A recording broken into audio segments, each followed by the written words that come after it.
अगर आपने ये डिटेक्ट कर लिया ना कि जो क्वेश्चन आया उसमें पूछा क्या गया, मुश्किल से ये मराद नहीं है कि वो सॉल्व नहीं हो सकता, वो सॉल्व ही नहीं हो सकता।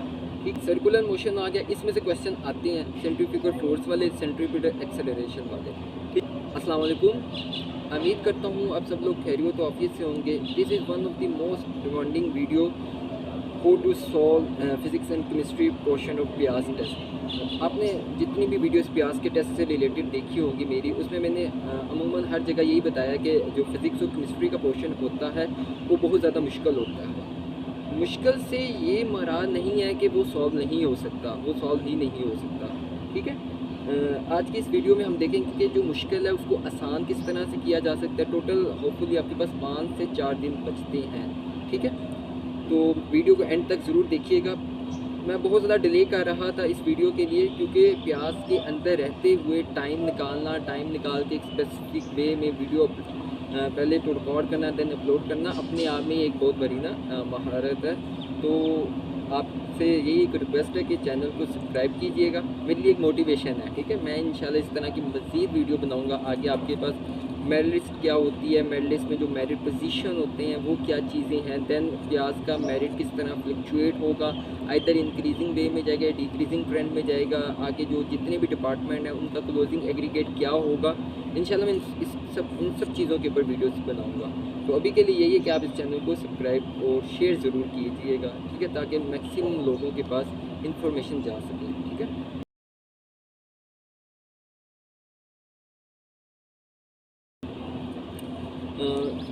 चलें स्टार्ट करते हैं। पहले तो आप में ना बेसिकली जो आपकी फ़िज़िक्स होगी और केमिस्ट्री होगी, फ़िज़िक्स सम हो आसान होगी एज़ कम्पेयर टू केमिस्ट्री। मैं तो बिल्कुल बेसिक लेवल वाली होगी, आइदर प्री मेडिकल वाले स्टूडेंट्स हो या प्री इंजीनियरिंग वाले स्टूडेंट्स हो। मैं उस चीज़ को इतना ज़्यादा इस वीडियो के अंदर डिस्कस नहीं करूँगा। मैं फ़िज़िक्स और केमिस्ट्री वाली साइड पे जाऊँगा। फ़िज़िक्स केमिस्ट्री से थोड़ी सी आसान होगी, लेकिन सम हो हम उसको भी डिस्कस करेंगे। ठीक है, आपके पास 3-3 लाइनों के क्वेश्चन होंगे फ़िज़िक्स के भी और केमिस्ट्री के भी। अगर आपने ये डिटेक्ट कर लिया ना कि जो क्वेश्चन आया उसमें पूछा क्या गया, आपने 3 लाइनों का क्वेश्चन पढ़ा है पहले, तो आपको पता ही नहीं लग रहा कि मैंने इसमें फाइंड क्या करना है। देन इसमें ये एक चीज़ प्रेडिक्ट की जाती है कि आपके पास एमसीक्यूज़ की प्रैक्टिस नहीं है। जितनी ज़्यादा आपके पास एमसीक्यूज़ की प्रैक्टिस होगी, देन ये आप वहाँ बैठ के प्रेडिक्ट कर रहे हो कि मैंने स्टेटमेंट पढ़ी हुई है तो इसका आंसर हमको क्या होगा या किस तरह से हमने उसका आंसर फाइंड आउट करना है। ठीक है, पहले तो ये बात होगी। अब बेसिकली आपके पास फिज़िक्स पार्ट 1 आ जाती है, उसमें सम हो मेजरमेंट वाला पहला चैप्टर है, वेक्टर एंड इक्विलिब्रियम वाला, motion and force, work and energy. अब मैं ये नहीं कहूँगा कि इसमें से ये वाला क्वेश्चन आ जाएगा या इसमें यही वाली चीज़ें इंपॉर्टेंट हैं तो आप इस चीज़ों को ज़्यादा फोकस करो। बेसिक जो चीज़ है वो आप समझो। आपको इससे रिलेटेड थ्योरी अच्छे तरीके से आनी चाहिए। आपको पता होना चाहिए कि जो चीज़ पंजाब टेक्स्ट बोर्ड की बुक, ये मुझसे पूछते रहते हैं कि फेडरल की बुक्स पढ़नी है, नहीं, पंजाब की बुक पढ़ो। जो बुक की आउटलाइन है, बुक का कोर्स कंटेंट है, वो आपको आना चाहिए। मेन जो इम्पोर्टेंट बात है। ठीक है, इससे ज़्यादा आपसे हम ये चीज़ नहीं कहते कि आपको सब चीज़ें उसमें आनी चाहिए, सिर्फ आपको उसकी थ्योरी आनी चाहिए। थ्योरी से रिलेटेड आपको क्वेश्चन सॉल्व करने आने चाहिए, जो मेन बात है। ठीक है, सर्कुलर मोशन आ गया, इसमें से क्वेश्चन आते हैं सेंट्रीफ्यूगल फोर्स वाले, सेंट्रीफ्यूगल एक्सेलरेशन वाले।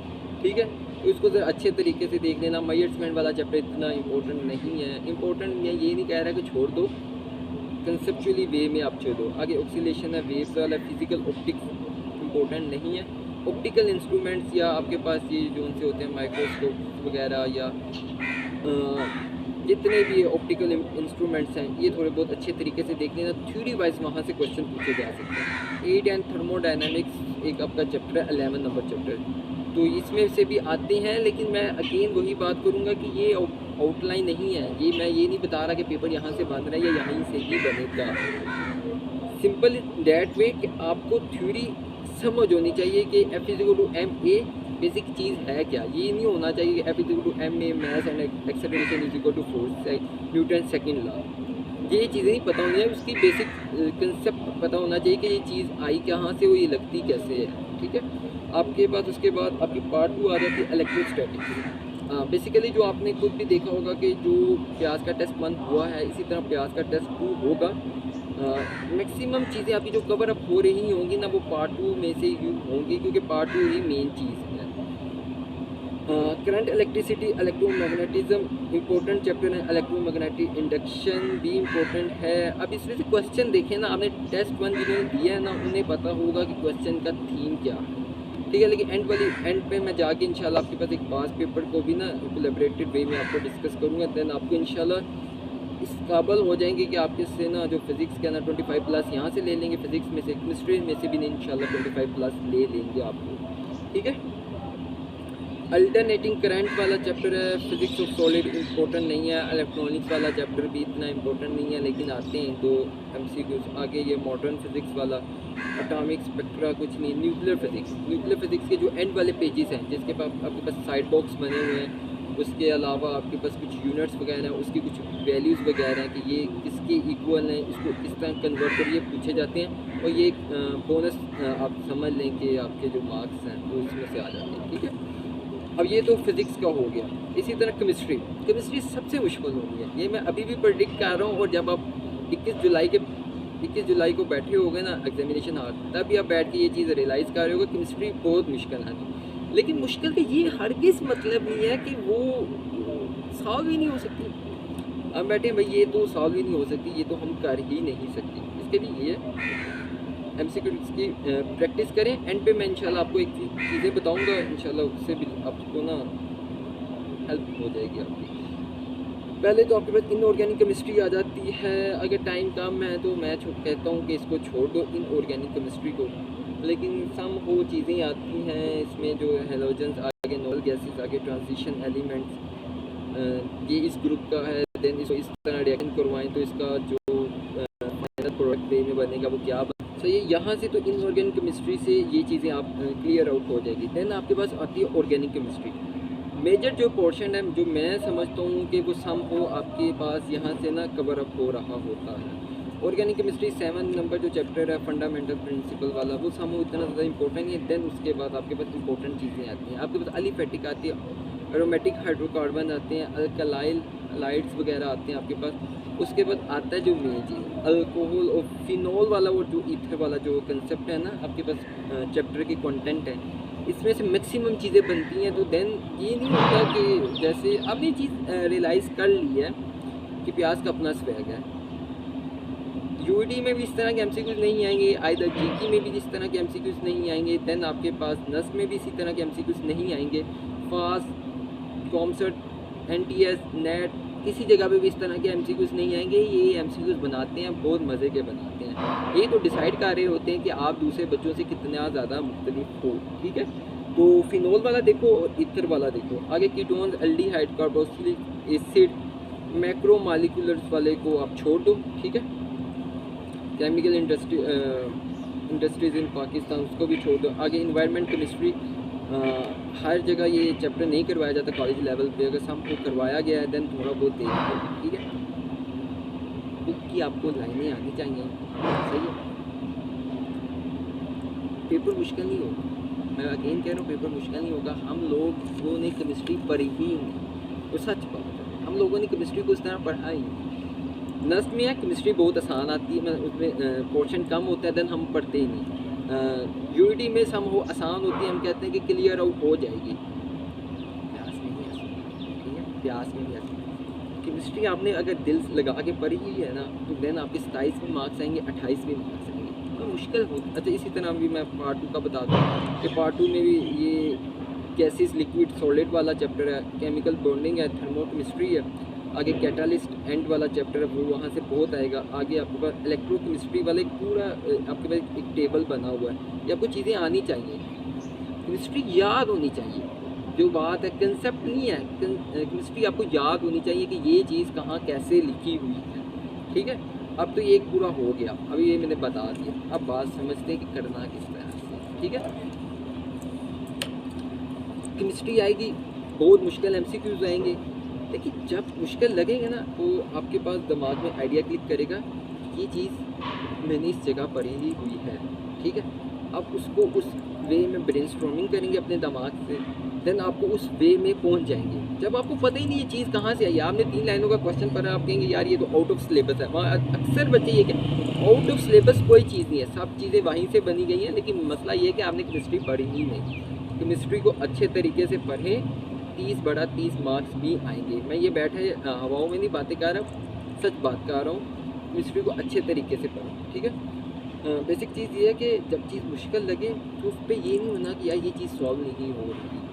आपने चीज़ें पढ़ी हुई हैं, आपको चीज़ें आती हैं। अगर आपके पास 4 ऑप्शन हैं, 4 ऑप्शन में ये फिज़िक्स और केमिस्ट्री दोनों के लिए एप्लीकेबल है, ठीक है।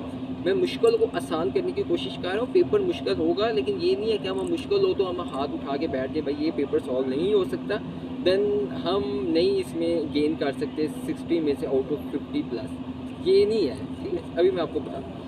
मुश्किल होगा, आपने क्या करना है, 3 लाइनों का स्टेटमेंट पहले तो ऑल इज वेल हो जाएगा। स्टेटमेंट पढ़िए, आपके पास ना दिमाग में ना आइडिया क्लिक कर रहे होंगे, वो जो सी स्टेटमेंट है वो 3 से 4 चैप्टर को लिंक कर रही होंगी। दूसरी दफ़ा स्टेटमेंट पढ़ेंगे, देन आपके पास 1 या 2 चैप्टर तक पहुँचेंगे।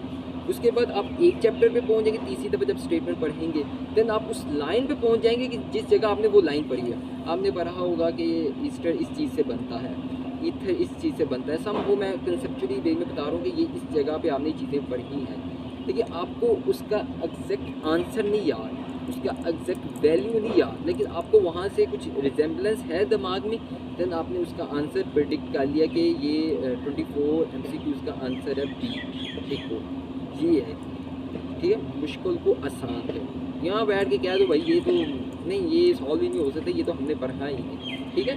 ये फिज़िक्स और केमिस्ट्री दोनों में आप एप्लीकेबल करेंगे, इंशाल्लाह आपका जो पेपर होगा वो बहुत ज़्यादा इजी वे में सॉल्व हो जाएगा, ठीक है। दूसरी बात जो सबसे अहम बात है, मैंने खुद अपने बिहाफ पे ना प्यास के कुछ पास्ट MCQs को ना एक सॉल्यूशन या एक डिस्क्रिप्टिव मैनर में ना प्रिपेयर किया है खुद आप लोगों के लिए। अराउंड तकरीबन 9 टेस्ट हैं उसमें, और हर टेस्ट में तकरीबन 100 या 90 MCQs है, क्योंकि 2021 में 90 MCQs थे, 2022 में भी 90 ही थे, दैन 2023 में 100 MCQs है, दैन 2024 में भी फिर 100 MCQs आए हैं। तो इसी तरह 2020 में भी कुछ सम हो 90 या 100 थे। इसी तरह ना पूरा डिस्क्रिप्टिव मैनर में ना आपके 2012 से लेके 2023 तक आपके पास ना पूरे पास MCQs को ना मैंने खुद बाय हैंड प्रिपेयर किया है। देन सम हो उसमें ये एक चीज़ होगी कि आपको पता लग जाएगा केमिस्ट्री का ये एक टेस्ट है, आपने बुक रिवाइज़ की होगी, आपको पता होगा कि ये इस तरह से चीज़ आई है, देन भाई ने सर ने हमें ये बताया था, इसको मैं इस तरह से सॉल्व कर रहा हूँ या कर रही हूँ, देन मेरे पास आंसर आ रही हैं। उससे आपकी ये होगी कि आपको एक दिमाग में माइंड सेट बैठ जाएगा कि MCQs को किस तरह तैयार करना है। MCQs को वहाँ पेपर में अगर अभी 2 मिनट 3 मिनट लग रहे हैं आपको एक MCQ सॉल्व करने, देन आपको वहाँ बैठ के 1 मिनट लग रहा होगा। मोस्ट प्रोबेबली ऐसा ही ये सीन होगा कि जो MCQs आपने उस पास MCQs में पढ़ा होगा, देन वही MCQs कॉपी पेस्टिंग वे में उधर ही आपसे पूछा जाए। ये नहीं होता कि वो हर रोज़ ही बैठ के कोई नए नए पेपर बना रहे हैं, वो पीछे से ही MCQs को कोई 2021 से उठा लेना, कभी 2012 से, कभी 2015 के MCQs 1-2 रिजेम्बलेंस होते हैं, और मोस्ट प्रोबेबली बहुत से MCQs उस जो एक पूरी डिस्क्रिप्टिव वे में मैंने एक पूरा पेपर तैयार किया है, देन आपको इंशाल्लाह उससे ना बहुत ज़्यादा हेल्पफुल होगा। वो सिंपल वे है कि यहाँ लिंक डिस्क्रिप्शन में आपके पास होता है, हर वीडियो की डिस्क्रिप्शन में होता है कि if you want to join this anti test online coaching then you will contact on this. तो सिंपल वे में आप कॉन्टैक्ट करें, उनसे जाके बात करें ये टेस्ट से रिलेटेड। वो सिंपल एक वे है कि आपके पास 9 आपके पास टेस्ट होंगे प्यास से रिलेटेड, देन वो आप एटलीस्ट, अगर किसी की कोई तैयारी नहीं है ना, बिलीव मी, किसी कोई तैयारी नहीं है जो समझता कि मेरी तैयारी ही नहीं हुई, मुझे नहीं आता प्यास का टेस्ट नहीं आता, लेकिन मैं उम्मीद करता हूँ कि मैं 70 प्लस मार्क्स लूँगा या लूँगी, देन मैं उसको हाईली रिकमेंड करता हूँ कि वो एटलीस्ट कुछ ना आने के बावजूद वो एटलीस्ट अगर 9 पेपर बहुत अच्छे वे में मैंने खुद उसे कंपाइल किया है, बहुत अच्छे पैटर्न में ना, उसके साथ उसके सोल्यूशन भी गिवन है, अच्छे वे में ना चीज़ें सब कुछ आपके सामने लिस्ट होना है, जिसमें फिजिक्स के भी MCQs हैं, केमिस्ट्री के भी हैं, मैथ के भी हैं, इंग्लिश के भी हैं। एटलीस्ट अगर कुछ ना भी आता हो तो एटलीस्ट अगर वही आप MCQs को अच्छे तरीके से प्रिपेयर कर लो ना, तो इंशाल्लाह इस चीज़ की तो होपफुली गारंटीड तो नहीं मैं कहता, लेकिन उम्मीद है कि आप 70 को क्रॉस कर लोगे। अगर बिल्कुल कंसेप्ट भी नहीं है आपके, कुछ ना फिजिक्स नहीं हो रही, केमिस्ट्री नहीं हो रही, दैन एटलीस्ट आप उसको ही अच्छे तरीके से कंसेप्चुअली कर लो। अगर कंसेप्चुअली नहीं भी होते दैन एटलीस्ट फिर भी आप पढ़ लो ना। तो उम्मीद ही है कि इंशाल्लाह 50 से 60 MCQs वहीं से कॉपी पेस्टिंग होंगे, तो इंशाल्लाह आपका ना अच्छा एग्ज़ाम में ना रिज़ल्ट आ जाएगा। बाकी जो बात रहेगी आपकी इससे रिलेटेड के एग्रीगेट क्या होगा, मेरिट पोजीशन क्या होगी, इलेक्ट्रिकल का कहाँ क्लोज हो रहा है, CIS का कहाँ क्लोज हो रहा है, BS फिज़िक्स का कहाँ क्लोज हो रहा है, ये नंबर्स से मेरिट पोजीशन कैसी बनती हैं, सम हो बहुत से क्वेश्चन है मेरे पास जो बच्चे मुझसे पूछते हैं। तो सम हो इस पर इंशाल्लाह डिटेल वीडियो मैं बनाऊँगा।